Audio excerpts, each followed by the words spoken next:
آج ہم ایک بہت ہی سینسٹیو موضوع پر بات کریں، لیکن اس کا مقصد چیزوں کو واضح کرنا اور سمجھنا ہے۔ یہ خاص طور پر ان لوگوں کے لیے ہے جنہیں ایک بہت ہی الجھن بھرے اور تکلیف دہ تجربے سے گزرنا پڑا ہے۔ تو آئیے اس کو سمجھنے کی کوشش کرتے ہیں۔ یہی وہ سوال ہے، یہی وہ الجھن ہے جو بہت سے لوگوں کو جواب ڈھونڈنے پر مجبور کرتی ہے۔ ایک لمحے خوشی کی خبر ہوتی ہے اور اگلے ہی پل سب کچھ بدل جاتا ہے۔ آخر ایسا ہوتا کیوں ہے؟ آج کل کی جو جدید ٹیکنالوجی ہے نا، وہ ایک دو دھاری تلوار کی طرح ہے۔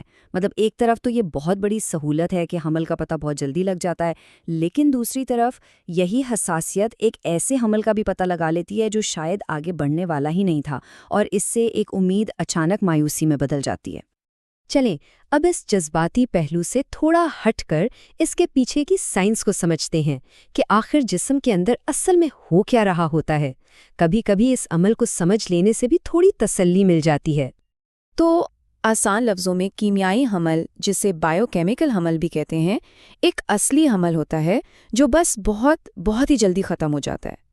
یہ کوئی غلط ٹیسٹ نہیں ہوتا، بلکہ یہ ایک ایسا اسقاط حمل ہے جو اس سٹیج سے بھی پہلے ہو جاتا ہے جہاں ڈاکٹر اسے کلینیکلی کنفرم کر پائیں۔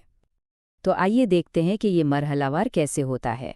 سب سے پہلے ایک ایمبریو بنتا ہے اور بچہ دانی سے جڑنے لگتا ہے۔ جیسے ہی وہ جڑتا ہے، جسم HCG نامی ہارمون بنانا شروع کر دیتا ہے۔ یہی وہ ہارمون ہے جسے پریگنینسی ٹیسٹ پکڑتے ہیں۔ لیکن پھر کسی وجہ سے ایمبریو کی نشوونما رک جاتی ہے۔ جب ایسا ہوتا ہے تو HCG بننا بھی بند ہو جاتا ہے۔ ہارمون کی سطح تیزی سے گرتی ہے، جس سے ٹیسٹ منفی ہو جاتا ہے اور ماہواری شروع ہو جاتی ہے، جو شاید نارمل سے تھوڑی دیر سے اور زیادہ شدید ہو۔ اور یہ سمجھنا بہت ضروری ہے کہ اس میں کسی کی کوئی غلطی نہیں ہوتی۔ زیادہ تر معاملات میں وجہ ایمبریو کے اندر کروموزومز میں کوئی خرابی ہوتی ہے۔ یہ قدرت کا ایک طریقہ ہے جس میں جسم ایک غیر صحت مند حمل کو خود ہی روک دیتا ہے۔ اور آپ کو شاید حیرانی ہو کہ یہ کتنا عام ہے۔ ماہرین کا اندازہ ہے کہ تقریباً 70% تک حمل اسی طرح ختم ہو جاتے ہیں، اکثر تو اس سے بھی پہلے کہ کسی کو پتہ چلے کہ وہ حاملہ ہے۔ یہ آنکڑہ بتاتا ہے کہ یہ کوئی غیر معمولی بات نہیں ہے۔ اچھا، سائنس تو ہم نے سمجھ لی، لیکن اب بات کرتے ہیں اس کے جذباتی پہلو کی، جو اکثر زیادہ پیچیدہ ہوتا ہے۔ میڈیکل وضاحتیں اس گہرے دکھ کو کم نہیں کر سکتیں جو اس تجربے سے مل سکتا ہے۔ یہ جملہ اس فرق کو بالکل صاف ظاہر کرتا ہے۔ میڈیکل نظر سے دیکھیں تو جسم خود ہی ٹھیک ہو جاتا ہے، اسے کسی علاج کی ضرورت نہیں پڑتی، لیکن جذباتی طور پر یہ ایک بہت بڑے نقصان جیسا محسوس ہو سکتا ہے۔ جس لمحے کوئی وہ مثبت ٹیسٹ دیکھتا ہے نا، اسی لمحے مستقبل کے خواب بننا شروع ہو جاتے ہیں۔ ایک بچے کا وعدہ، ایک خاندان کا خیال۔ کیمیائی حمل اس وعدے کو اچانک سے چھین لیتا ہے اور پیچھے ایک خالی پن چھوڑ جاتا ہے۔ یہ جاننا بہت ضروری ہے کہ اس صورتحال میں ہر طرح کے احساسات کا ہونا بالکل نارمل ہے۔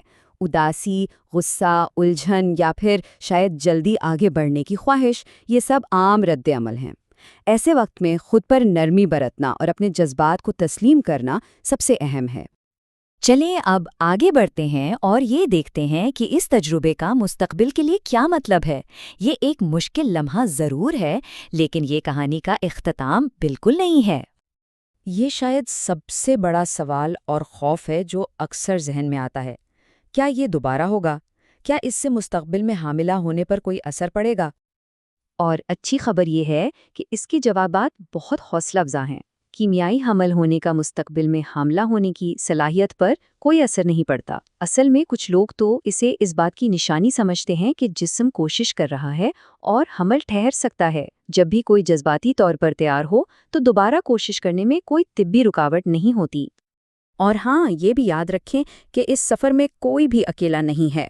اگر بات کرنے کی ضرورت محسوس ہو تو بہت سے سپورٹ گروپس اور آن لائن کمیونٹیز ہیں جہاں لوگ اپنے تجربات شیئر کرتے ہیں۔ دوسروں سے بات کرنے سے اکثر بہت ہمت ملتی ہے۔